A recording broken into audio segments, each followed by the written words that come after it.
Alors, premier service qu'on va aborder aujourd'hui, c'est donc l'Azure App Service.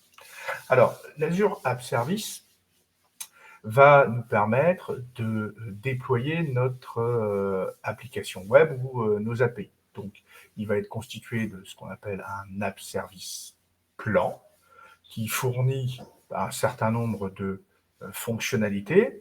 Par exemple, on va pouvoir l'intégrer à du DevOps, on va pouvoir ajouter de l'authentification, de la surveillance. On va naturellement pouvoir monter à l'échelle et faire évoluer notre, comment dire, notre app service plan. Il faut vraiment le voir comme le- la puissance de la machine. C'est comme une machine virtuelle. Bien évidemment, derrière, c'est basé sur des machines virtuelles. Donc là, c'est comme la puissance de la machine.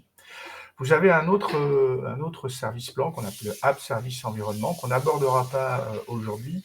Et celui-là permet de créer et de déployer des applications web, des API web, dans un environnement beaucoup plus isolé, dans un réseau, dans un VNet Azure, et ceci quand on a des besoins accrus de sécurité. L'app service plan, il peut être basé soit sur des machines Linux, soit sur du Windows.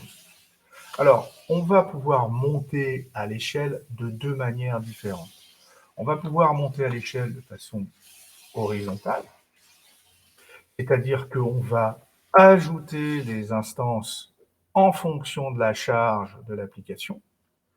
Par exemple, une charge qui serait en fonction de la CPU, de la mémoire, du nombre de requêtes euh, qu'elle reçoit, etc., etc. Mais on va pouvoir aussi augmenter la puissance d'une machine, si on le souhaite.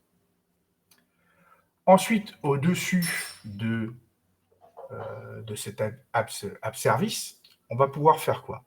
Eh ben, sachez qu'on va pouvoir mettre du container dans une app service.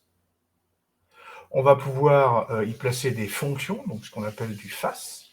On va pouvoir y passer des API ou des web apps, et même aussi de ce qu'on appelle du low-code, no-code, de la logic app, qu'on verra un petit peu plus tard dans cet atelier. Et au-dessus de ça, on va pouvoir, comme je vous le disais, développer sur l'App Service dans différents langages. Donc on va de .NET Framework, en passant par .NET Core, et en allant jusqu'à même du Go aujourd'hui.